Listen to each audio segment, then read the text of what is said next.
Are you literally losing your mind with all the crazy math formulas that you need to know just to pass the real estate exam? If so, listen up. In this video, I'm going to share a little known method that will have you solving real estate math problems faster than you could say commission percentage. I'm also going to walk you through 25 sample real estate math questions and show you how this one little math hack makes solving these questions a breeze.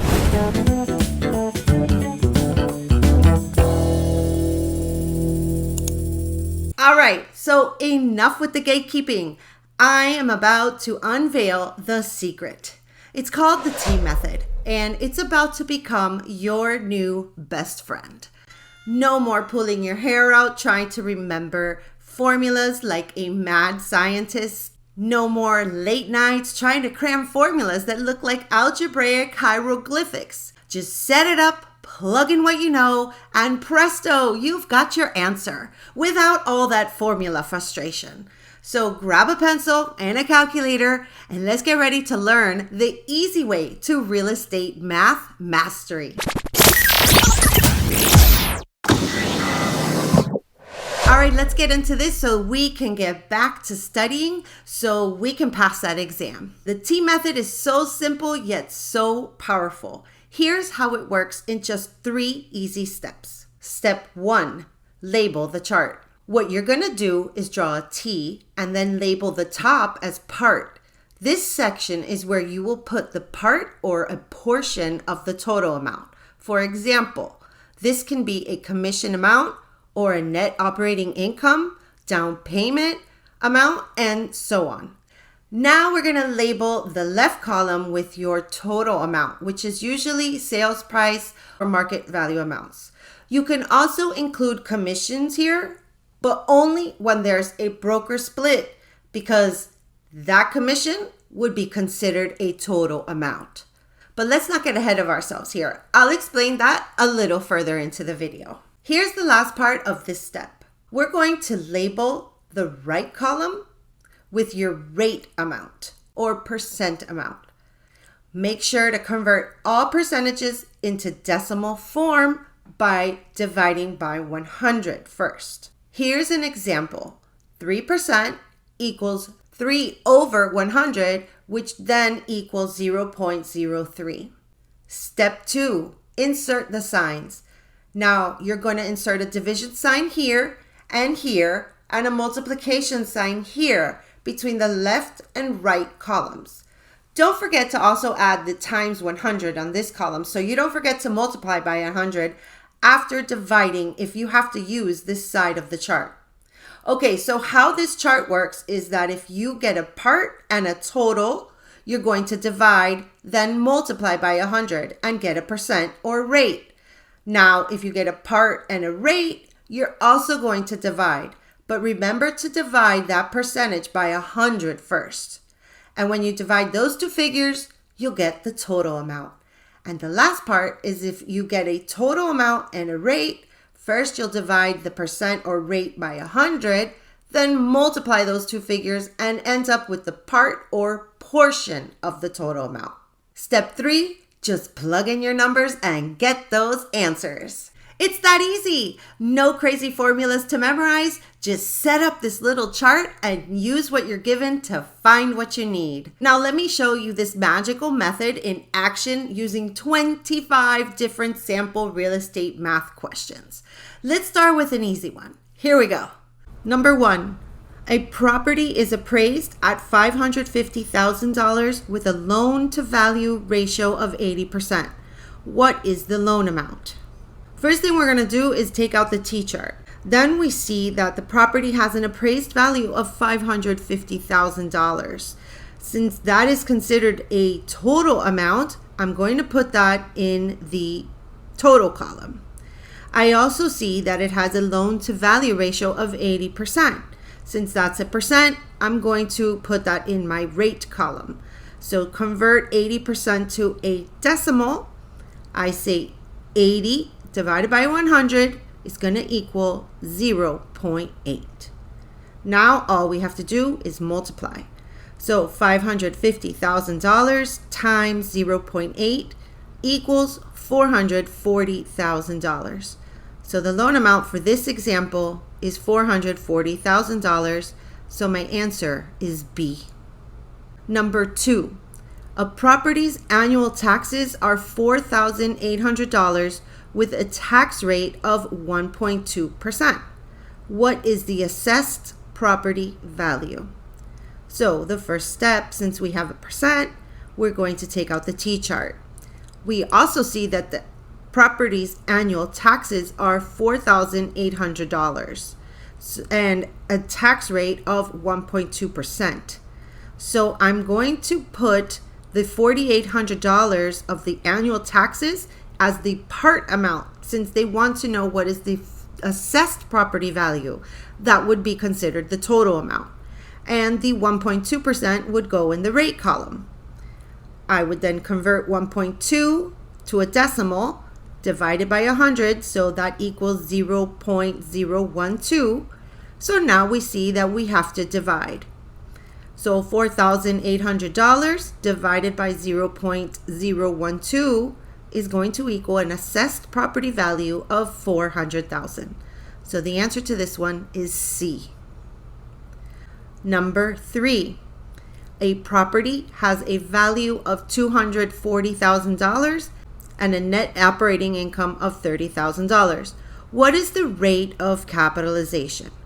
Since they're asking for rate and all of our answers have percents, we know we can bring the T-chart. So let's take out the T-chart, and we see that the value of the property is $240,000. That is the total amount. And the net operating income is just a portion. So we're going to say that's on top. Now we know to divide.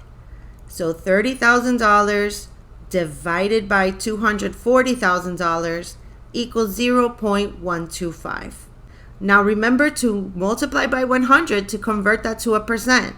So 0.125 times 100 equals 12.5%. So the answer is A. Number 4, broker Max agrees to pay sales associate Sally 60% of all sales commissions she generates from the office. If Sally sells a property for $72,000 at a 7% brokerage commission, what is her share of the commission? So we take out the T-chart. We see that Sally sold the property for $72,000 at a 7% brokerage commission. So the $72,000 is our sales price, so that goes in the total column. And the 7% brokerage commission would go in our rate column. Don't forget to convert it to a decimal by dividing by 100. So 7% is going to equal 0.07. Now we know we have to multiply. So $72,000 times 0.07 equals $5,040. Now we have to pay sales associate Sally 60% of that. So we're going to take the $5,040, put that in the total amount. Remember, this is what I told you about putting the broker split in total amount. Then we're going to multiply by the 60% Sally's share. Then convert it into a decimal by dividing by 100. So that equals 0.6. So now we're just going to multiply. $5,040 times 0.6 equals $3,024. So the answer to this one is C. Number 5. Sandy is purchasing a home for $570,000 with a down payment of $114,000. If she finances the difference, what is the loan to value ratio? So we're going to bring out the T-chart, and then we see that the home purchase or sales price is $570,000. So $570,000 will go in the total column. Now we see she had a down payment of $114,000.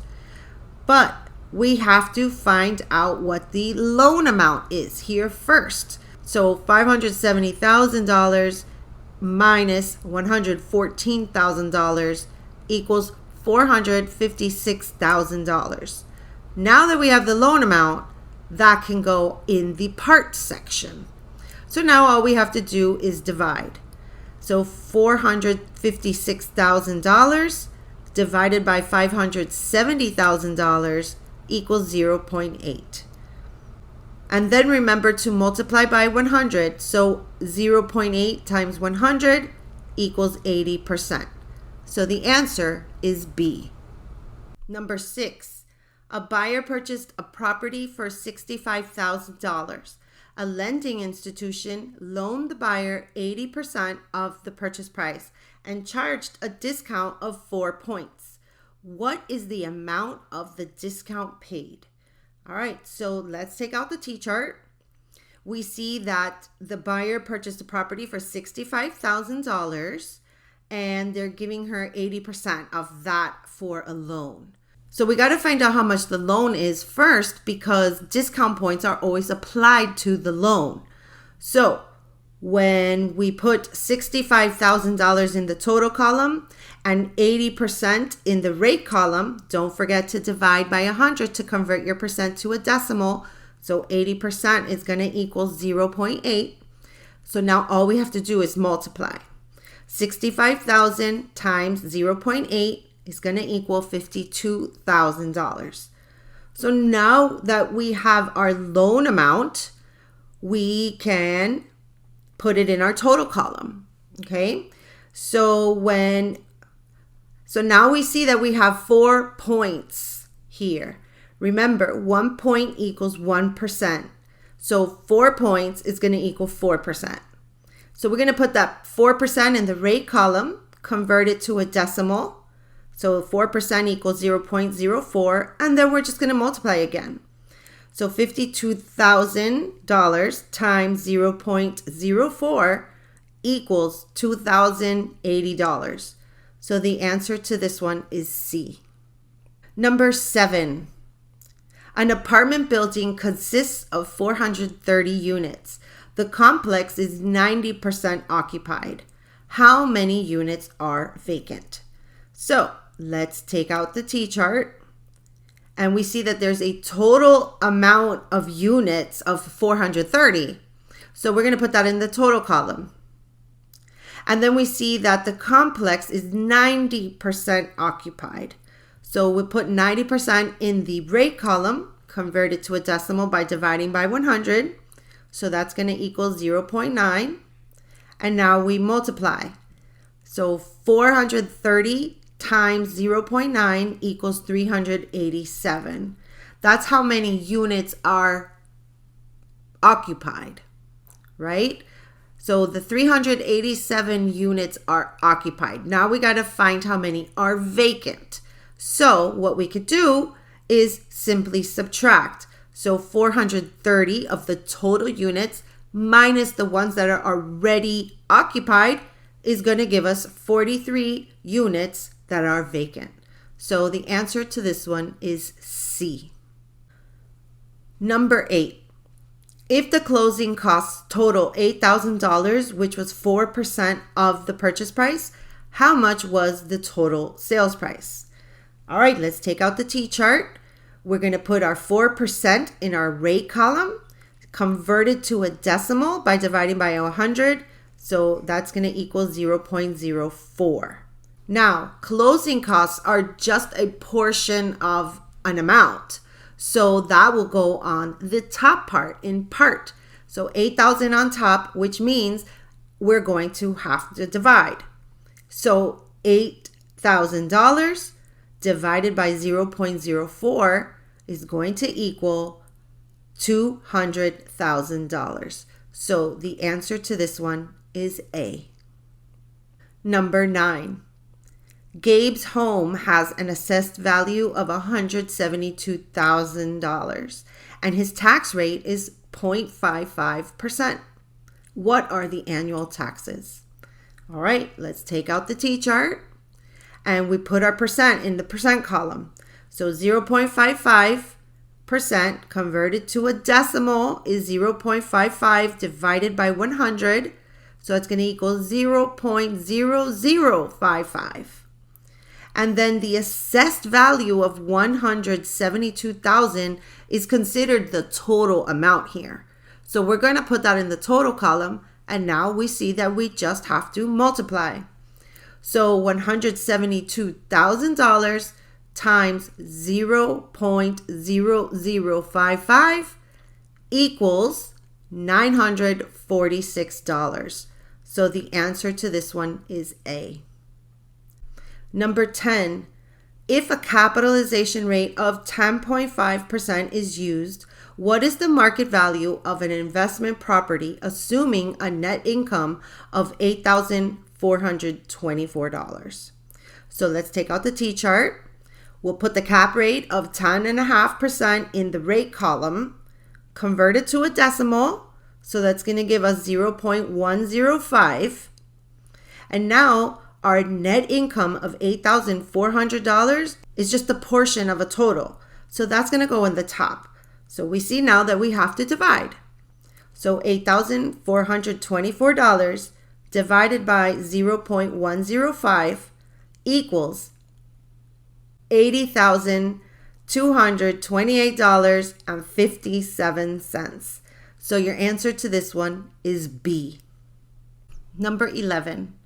What is the housing expense ratio for a borrower with monthly housing expenses of $696, total monthly gross income of $2,400, and total monthly obligations of $960? So since our answers have percents, we're going to bring out the T-chart. In this example, they are asking for the housing expense ratio. So we're going to take the $696 and that will be put in our part section. Now we see that they have a total monthly income of $2,400. So that's going to go in our total column. The total monthly obligations is what is considered a red herring and not needed at all.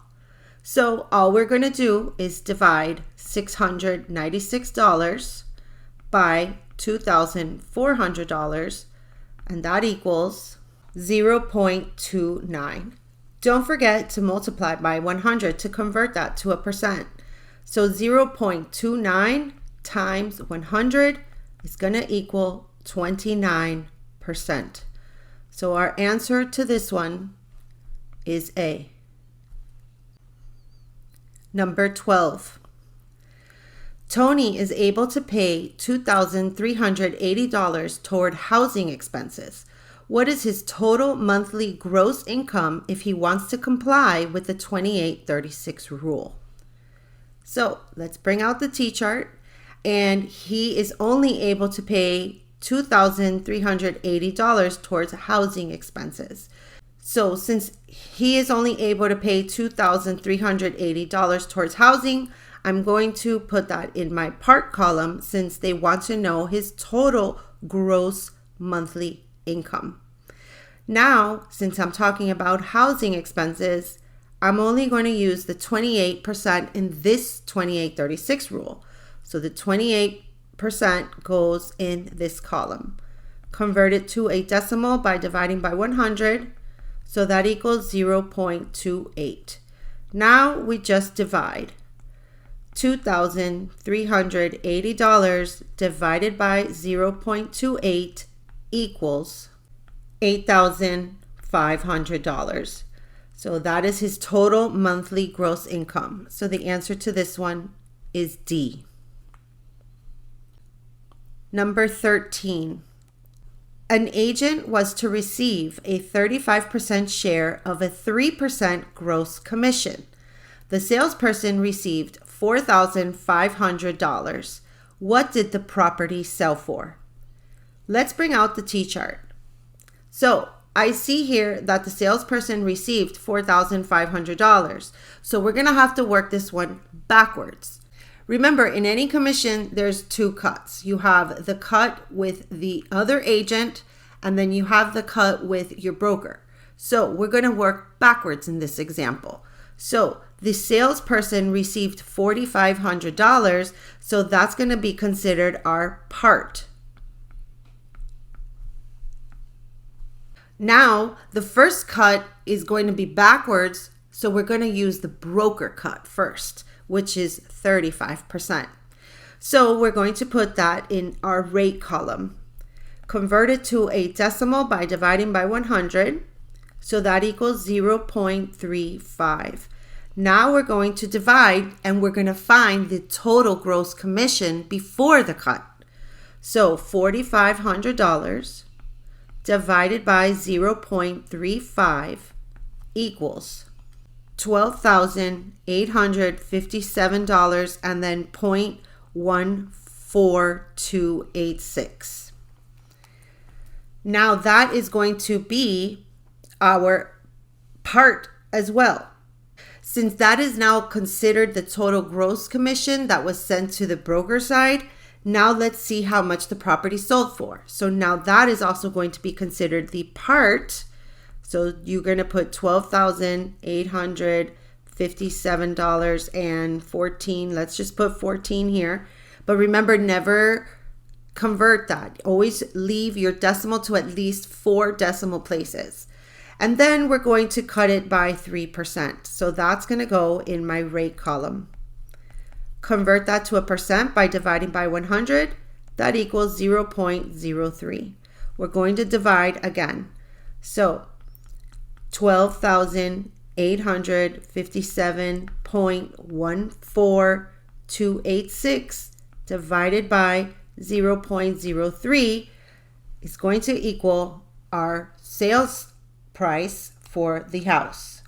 So that equals $428,571. So the sales price for this property was B. Number 14. A borrower pays 2 points on a $250,000 loan. How much is 1 point worth? Let's take out the T-chart. Since 1 point equals 1%, then 2 points is going to equal 2%. So we put the percent in the percent column, convert it into a decimal by dividing by 100, so that equals 0.02. And then this loan amount of $250,000 will go in our total column. Now we just multiply. So $250,000 times 0.02 equals $5,000. So the answer is B. Number 15. If the closing costs for a $275,050 home purchase are 3.5% of the purchase price, how much is the total closing costs? Since we have a percent, let's take out the T-chart. So 3.5% is going to go in my rate column. I'm going to convert it into a decimal by dividing by 100, so that equals 0.035. I take the purchase price of $275,050 and put it in the total amount.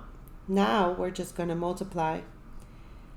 So $275,050 times 0.035 equals $9,626.75. So the answer to this one is C. Number 16. The purchase price of the home Luke is buying is $300,000. He's putting $100,000 down and paying 3 discount points. How much will this cost?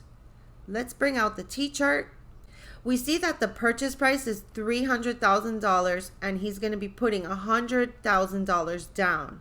But then there's also discount points attached to this. Remember, discount points are always applied to the loan amount. So we have to find the loan amount. And remember, sales price minus down payment equals your loan amount. So $300,000 minus $100,000 equals $200,000. Now that we found the loan amount, we can now apply the discount points. So that $200,000 is going to go in my total column. And remember, 3 discount points is going to equal 3%. So that goes in my rate column. Convert 3% to a decimal by dividing by 100. That equals 0.03. Now we multiply. $200,000 times 0.03 is going to equal $6,000. So the answer to this one is C. Number 17. If a property is listed for $250,000 and the buyer makes a down payment of 20%, how much is the down payment? Let's bring out our T-chart again. So it's listed for $250,000 and it is a down payment of 20%. So let's put our total amount of $250,000 here and our rate of 20% here. That's our down payment amount. Convert it into a decimal by dividing by 100. That equals 0.2. Now we just multiply. $250,000 times 0.2 is going to equal $50,000. So the answer to this one is C. Number 18. What is the interest rate on a $150,000 loan that requires an annual interest payment of $6,500? Let's bring out the T-chart. So we are going to see here that we have an interest rate on a $150,000 loan. That is the total amount, which is $150,000 here. And then we have an annual interest payment of $6,500. So we're going to just put that in our part. So now we just divide and then multiply by 100. So $6,500 divided by $150,000 equals 0.04333, repeating. So now we convert that into a percent by multiplying by 100. So 0.4333 times 100 is going to equal 4.333%. So the answer to this one is C. Number 19. An apartment building has expenses of $700,000, effective gross income of $1 million, and a cap rate or capitalization rate of 8%. What is its value? Let's take out the T-chart. We see here that it has a cap rate of 8%. That can automatically go in our rate column. Let's convert it to a decimal by dividing by 100, so that equals 0.08. Now, in order to find the value of this property, we have to subtract the building expenses from the effective gross income in order to find the net operating income. So we take $1 million minus $700,000, and that's going to equal $300,000. That is now our net operating income, or NOI. That amount can now go in the part section. So I'll put $300,000 there.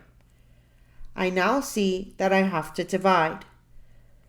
So $300,000 divided by 0.08 is going to equal $3,750,000. So the answer to this one is A. Number 20. A buyer purchases a property for $300,000 and obtains a mortgage loan of $200,000 for 30 years at an interest rate of 6%. The lender charges 2 points to discount the interest rate to 5.75%. How much did the borrower pay in discount points at closing?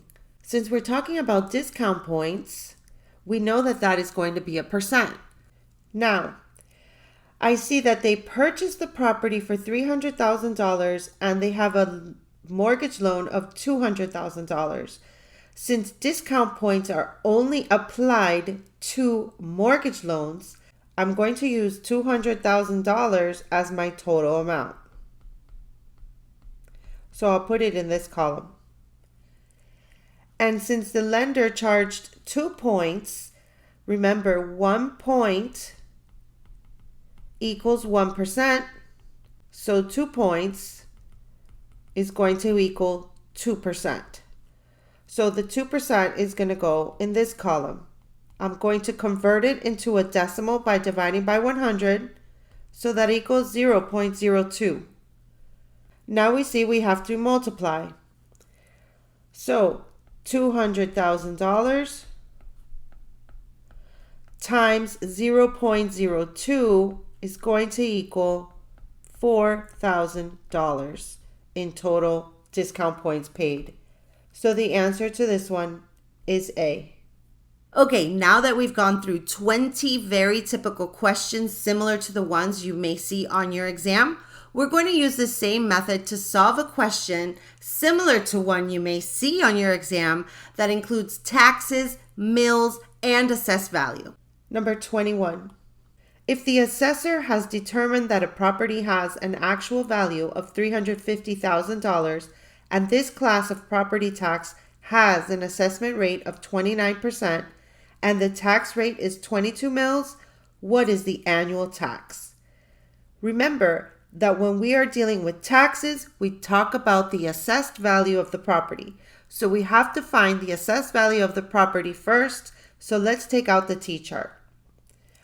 So we're going to use the assessment rate of 29% and put that in our rate column. Convert it into a decimal by dividing by 100. So that equals 0.29. So I'm going to take 29% of the actual value of the property to find the assessed value. So $350,000 will go in this total column. Now we just multiply. So $350,000 times 0.29 equals $101,500. Now that is our assessed value of the property. Since taxes are on assessed value and we are going to use the mills, we have to convert mills to a decimal. So I'm going to take 22 mills and divide it by 1,000. That's what we do with mills. That's going to equal 0.022. Since that could be treated as a percent, we can put that in the rate column. And this assessed value will be multiplied by the mills. So $101,500 times 0.022 equals $2,233. So the annual tax is C. All right, now that we've gotten used to the use of the T method, let's change things up a bit. But don't freak out, it's still super easy. The only thing we're going to change is that we're going to just flip the total amount column to the part or portion slot, and the part or portion will now go where the total was in our previous examples. And the rate column is now where your gross rent multiplier will be added. Follow along, you'll see how easy this is. Let's start. Number 22. A property has a gross rent multiplier or GRM of 8 and an annual gross rental income of $60,000. What is the estimated market value of the property? Let's take out the new T-chart. Remember to flip the total and the part columns and replace the percent with the gross rent multiplier. So here we have a gross rent multiplier of 8. I'm going to put that in my GRM column. And with it has an annual gross rental income of $60,000. So I'm going to add that to the part column. So now we just multiply to find the estimated market value of this property. So $60,000 times 8 is going to give us an estimated market value of $480,000 for that property. So the answer to this one is A. 23.